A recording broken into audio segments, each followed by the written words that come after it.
So in this video, I'm going to be sharing with you the experience that I had of seeing Dan PENA for the first time, meeting Dan PENA for the first time. And it wasn't when I went to the castle and I spent one-on-one time with him. That was much later. And I've been to the QLA Castle seminar. I've also been to the Hardcore seminar.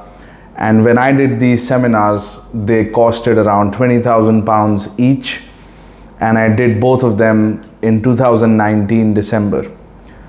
But the first time I heard about him was 2018 when I watched the movie $50 Billion Man. And it absolutely blew my mind what this movie was about and who Dan PENA is and what he has created for other people. And I instantly knew that I wanted to be trained by him while he's alive, and I wanted to get the information that he has, because that information had created so many success stories and they were irrefutable. I mean, you could see them, guys like, the former CEO of Siemens, who did a $500 billion deal, Dr. Klaus Kleinfeld, his name is. He has done the largest deal in the recorded history. He signed he got the Saudi government to invest around $500 billion to build a city. Now that's not the money that he received, but he initiated that deal. He put that deal together to create this new city, NEOM. And that's a deal that Dan PENA talks about. So there were so many stories and so much of success around him that he had produced through other people. I was extremely curious to see him, but I did not know when and where I can see him. So I put it on my vision board, his picture, and I was listening to a lot of his content. I even started to read his book. And then finally I was in London, which is where his talk was supposed to happen. And to my surprise, that talk was absolutely free of cost. And it happened in University of Greenwich in London. This is 2018.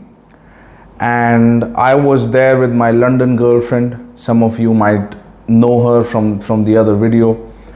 And I was really so lost, and I was looking for a business model that could help me create generational wealth and help me break the cycle of poverty that was there in my family, growing up in a middle class background. And I had already seen and met high net worth individuals who had created wealth from scratch, first generation entrepreneurs who had done it without going to Harvard or Oxford. So I knew it was possible, but I didn't know how. And I also knew it would happen through business. It would not happen through employment. But I did not have a model. I had already seen my brother making a couple of $1 million. I was helping him out with a few things. But again, hundreds of millions of dollars and billions of dollars. I knew some people, but again, I had no context of how a business of that size is created. And most of those self-made guys, the hectamillionaires, guys worth hundreds of millions, they were more older guys, and I didn't want that money when I'm old. I wanted it when I'm young. I'm still young, And he's the only one who talked about it. So I saw his talk is happening. I immediately signed up for it and I went.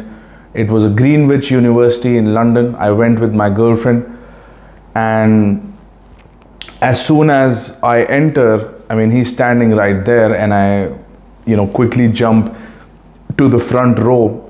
The whole room was filled, and I just pushed some people on the side. I said, move ahead. I need to sit here on the first seat. So I sat down, and then the talk started, and he started to, just before the talk was about to start, the host of the evening, there was a girl. She just came running to another girl and started to hug her. While he's standing there, he's the speaker of the day, and she's, hugging and doing all of this. So he starts off his talk saying that high performance people don't hug each other.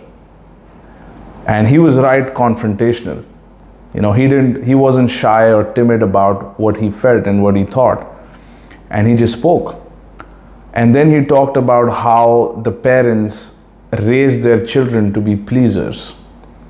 And he said it straight that most of us in the crowd are also pleasers. We care about what other people think about us.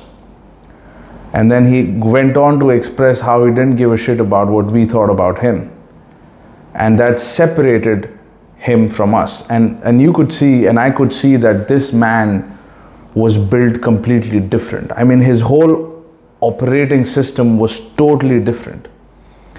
And he was completely separate from the crowd. He was wearing a suit that was probably $10,000-$20,000. He had a Patek Philippe pocket watch. He was among very few people who were dressed up in a three-piece suit. I wore a suit. I wasn't wearing a three-piece suit, but I still wore a suit.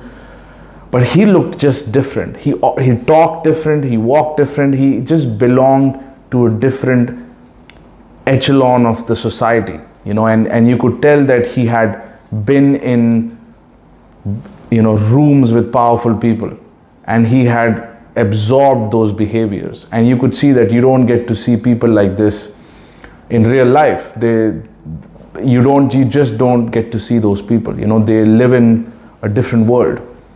So here he was, someone from that world, coming here in a university and trying to share the actual wisdom, the actual truth about business. And it was very strange for him to even see that people have a casual attitude towards business and life. And he said that in this whole room, probably there is one or two people who's going to make it. Just one or two. And there were hundreds and hundreds of people in the room. And I was sitting there and I thought that why would he say something like that? What kind of a sales pitch is it? And he wasn't giving a sales pitch. He was just being straight that literally out of all of you, 1 to 2 people are going to maybe make it. Because you don't have the seriousness and you're not going to do what I say. And you don't even want success.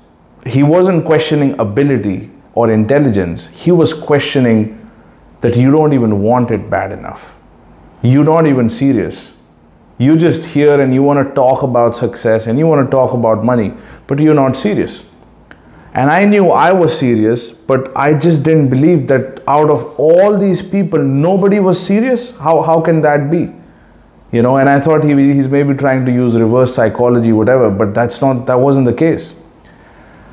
And I just, saw him, and then the talk got finished, and he talked about some of his mentees who had made millions of dollars at a very young age, and some of them had made hundreds of millions of dollars.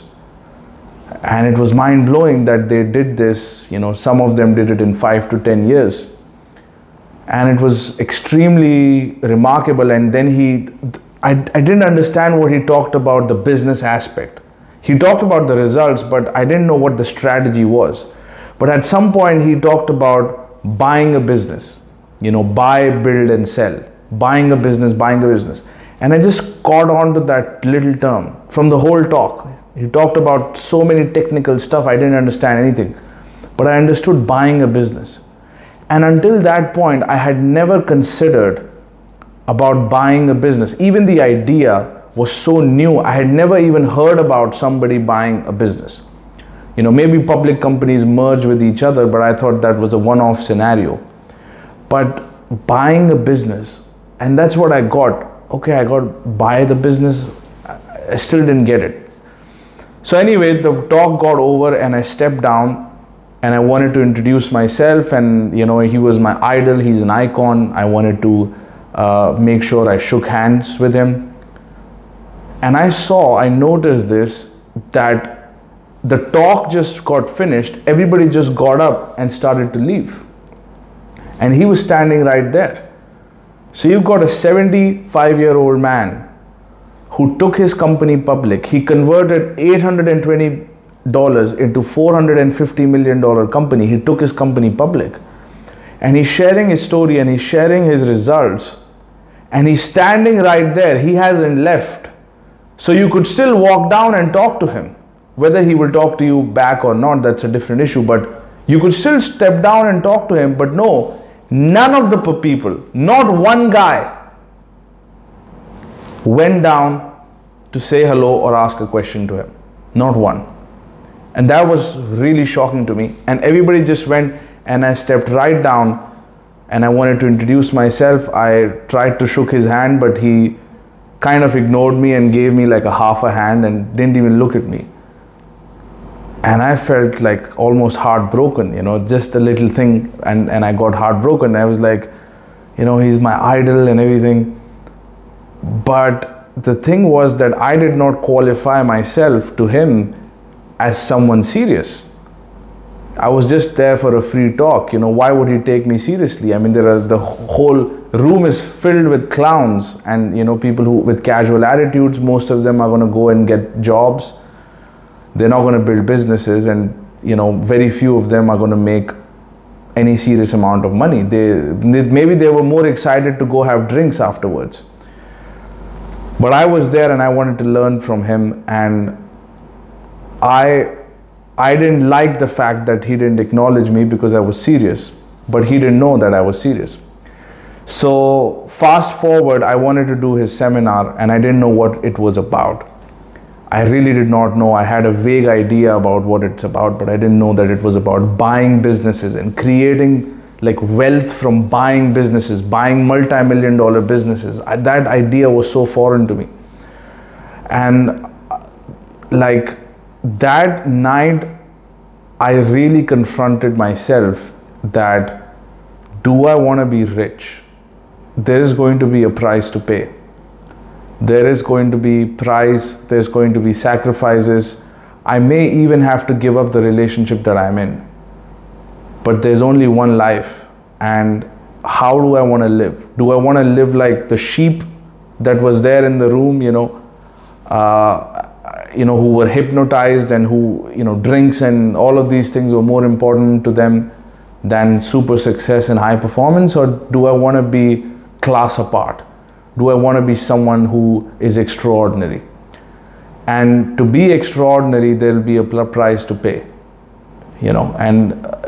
And I wanted to be someone like Elon Musk, you know, someone who takes big risks and have big dreams, and someone who lives an uncomfortable life but a glorious life.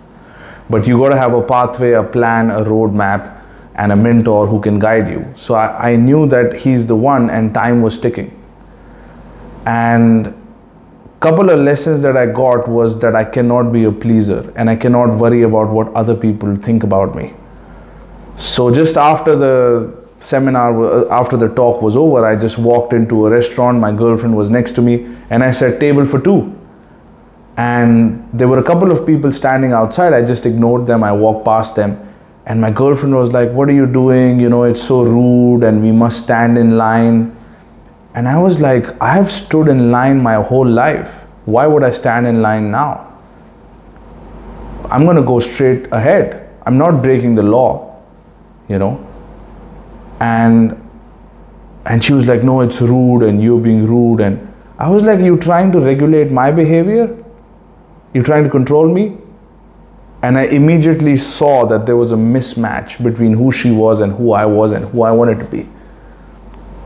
I wanted to get to a point where I really don't care about what people thought of me and trying to modify my behavior to please them so that they are happy.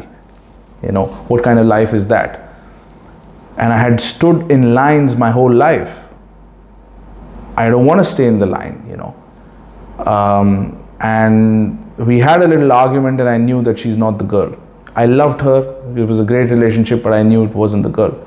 So just meeting him once like had shifted something in me.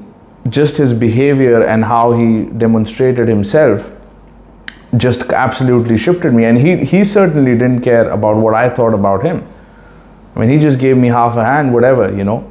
Call me when you're serious, or I will pay attention to you when you're serious. You know, you're not going to value what I say. Free advice, you know. Look at all the people. Came for free, just walking away, they don't care. And then when I went to the seminar, there was a much more focused group. And then when I went to the hardcore seminar, the guys who were coming second time, I mean, some of these guys had done multi-million dollar deals. One of the guys ended up building a $30 million portfolio. One of my other classmates did a $25 million deal, one deal. And Dan Locke was there, who made, I think, around 100 million. And there was a whole different focus there. And he was also very different. He was much more engaged, Dan Pena, and I had a lot of one-on-one time with him. Apart from the 15 minutes you get, I spent a lot of one-on-one time with him. I always sat next to him, and this time, and then I asked him, did you remember me? I came to say hello, and I wanted to come and shake your hand, and you gave me a half a hand. And he started to laugh, and he said, yes, I remember. I don't think he remembers, just my opinion. I know he doesn't lie, but I'm just saying that I don't believe that he remembered because there were a lot of people, but he said he remembered. And that was a, funny little story, and how the relationship evolved from me watching him to meeting him, going there, and my life transforming after that, doing his seminars. So that's a little story for you. If you like the video, hit that subscribe button, and I'll talk to you soon.